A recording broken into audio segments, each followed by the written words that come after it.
என் பெயர் ஜி ஹாசினி. நான் தேவகோட்டை சங்கம் மாணிக்கவாசன் மேல்நிலைப் பள்ளியில் 7ஆம் வகுப்பு படிக்கிறேன். காமராஜர் பற்றிய பேச்சு.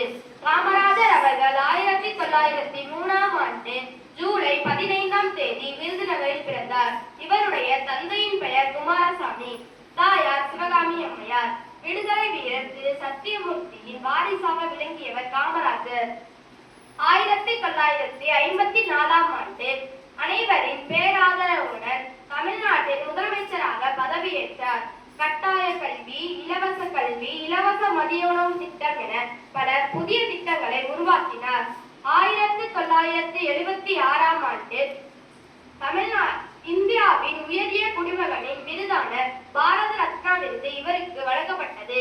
தமிழகத்தில் 6000 பள்ளிகளை இவர் திறந்து வைத்தார். மதிய உணவு திட்டத்தை முதலில் கொண்டு வந்தவர் இவரே.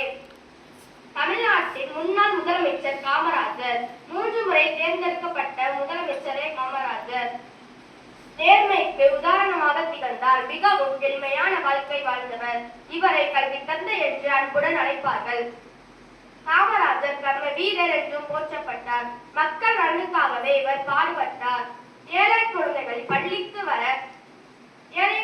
பள்ளிக்கு வர மதிய உணவு திட்டத்தை கொண்டு வந்தார்.